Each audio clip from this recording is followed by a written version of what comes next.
உனக்கு mixture வச்சாங்களாடா? Mixture வச்சாங்களா? அமைச்சர் நான் அமைச்சர், நீங்களும் கலெக்டர். வணக்கம் மகாராஜா, சொல்லுங்க. சத்தம் போட சாமி, சத்தம் போடாதீங்க.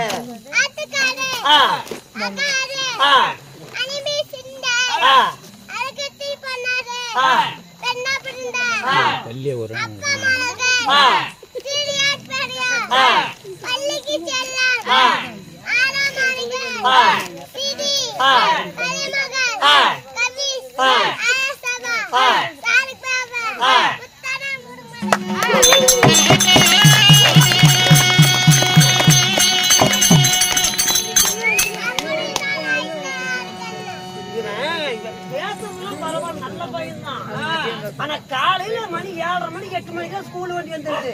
போயிட்டு 1 மணிக்கு விட்டுறாங்க. வந்துட்டாங்க வீட்டுக்கு. அதுக்குள்ள காய்ச்சலுமே இருக்குது. சொல்லுங்க மகாராஜா. அருமையான நாடங்க. சிறிய மகாபாரதம் ஒரு பாகம் அழகப்பட்ட அதுதான் நீ போகல நீ போட்டி அப்புறம் பாகமா வழங்கப்பட்ட அபிமன்னன் சுந்தரி கல்யாணம் வல்லரக்கன் சண்டை.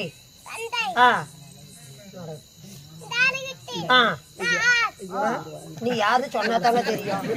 குமுஞ்சி குமுஞ்சியே வயசாகி போயிட மாட்டேங்குது.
காலை உதயமாகும் மாலை சூரியனை போல் வீரபுரி துச்சாதனனுக்கு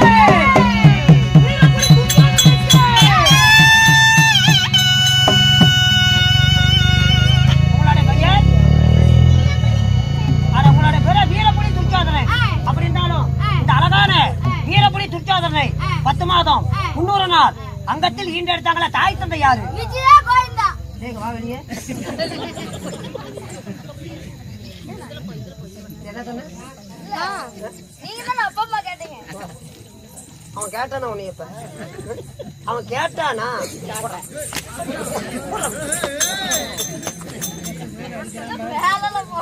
கேட்டாங்களா அவன்? 10 மாதம் 300 நாள் அங்கத்தில் எடுத்த தாய் தந்தை யாரு சொல்றீங்களா? நீங்க யாரு? உங்களோட பேர் என்ன? அப்பா அம்மா பேர் என்ன சொல்லுங்க பாக்கலாம். அப்பா எங்க அம்மா பேர் தெரியாது உனக்கு? தெரியலையே. உம்மாட தெரியாது? சத்தியமா தெரியாதடா. அது யாரடா? அது கரகாரம் போட்டாங்க.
அங்கத்தில் ஈட்டெடுத்தாங்களே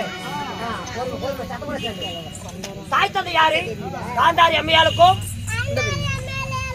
திருநாட்டி மாமனுக்கும் சரியாக 100 பேரு. அதுல நீ 2வது வழங்கப்பட்ட வீரப்புலி துர்ச்சோதனை களி நடிச்சீங்களா? உங்களே நெய் போச்சா? செலவு மிச்சம். அங்க போவாதா களி நடிச்சா? 6 பொண்டாட்டி. 6 பொண்டா? அட திருமணம் அது. சரிங்க. அப்படி இருந்தாலும் ஆளக்கூடிய நாடு என்ன?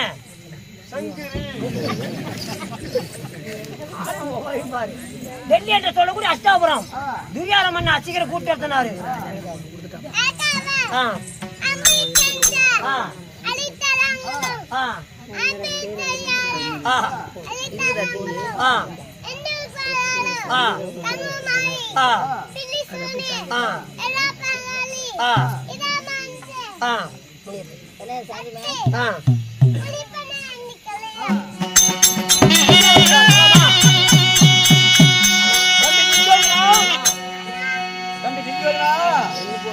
நான் எதற்காக சபா மண்டக அழைத்தேன் தெரியுமா? ஆனால் எதற்காக அழைத்தேன் என்றால், நமக்கோ பாண்டவர்களோ 12 பேரும் வனச்சஞ்சால் ஓட்டியாச்சு. ஓட்டின பிறகு அஸ்லாபுரத்துல நமக்கு யாருமே எதிரி கிடையாது. அதனால இலக்கண குமாரன் உனது அண்ணனாக விளங்கக்கூடிய, மகனாக விளங்கக்கூடிய என்னடா இதுல உங்க செட்டுங்களா?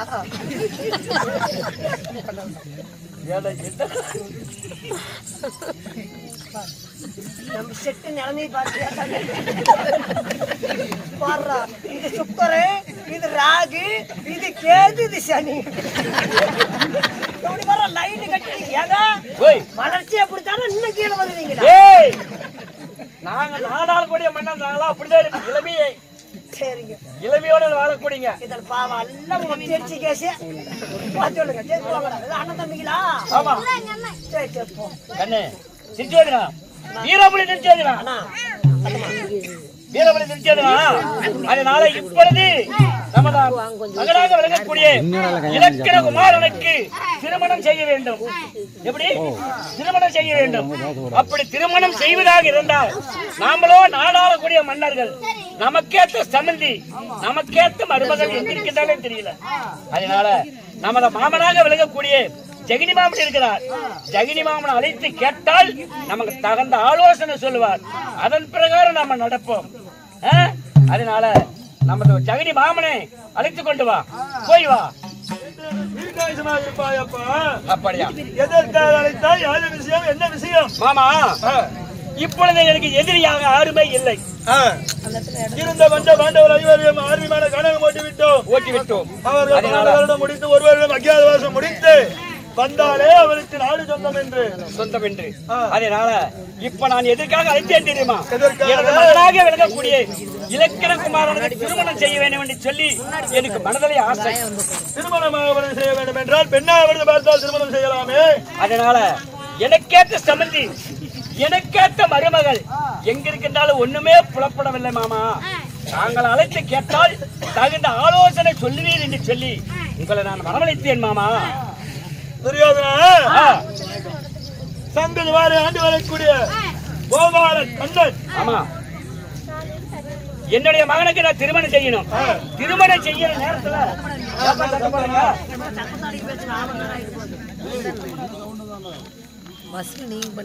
எனக்கு திருமணம் செய்யணும். திருமணம் செய்ய வேண்டும் சொல்லி எனக்கு ஆசையோட நான் அழைத்தேன். அந்த சங்கு துபாவரியை ஏமாமா நினைக்கிற? சங்கு துபாரி இருக்கிறது யாரு? அவனை ஏமாமான் தெரியாமல் நினைக்கிற? ஏனென்றால் துரியா, சங்கு துபாரி ஆண்டு வரக்கூடிய கோபால கண்ணன் யாருக்கு பட்சமாக இருக்கிறான்? அந்த பாண்டவருக்கு பட்சமாக இருக்கிறான். பஞ்ச பாண்டவர்கள் பட்சமாக இருக்கிறான். உண்மைதான். அவனோ பெற்றெடுத்தான் ஒரே ஒரு மகள் கமலசுந்தரி. கமலசுந்தரி உன்னுடைய மகனுக்கு மனமுடித்தால் கோபால கண்ணன் மகள் பக்கம் பார்ப்பானா, பஞ்ச பாண்டவரை காப்பானா? மாமா, நீ சொல்லுவது நியாயமாக தான் இருக்கிறது. அவன் யாரு? அவன் ஒரு பிச்சைக்காரன். கோபால கண்ணா ஒரு பிச்சைக்காரன். அவன் பிச்சை எடுக்கக்கூடிய தொழில் அவனுக்கு. அவனுக்கும் எனக்கும் தகுதியா? நான் நாடாளக்கூடிய மன்னன். என்னதான் அவன் பிச்சை எடுத்தாலும் எடுத்தாலும் பாண்டவரை தோற்கடிக்காத ஒரே காரணம் யார்? கோபால கண்ணன் இருக்கும் வரையில் பாண்டவரை அசைக்க முடியாதப்பா. அதனால என்ன செய்கிறாய்?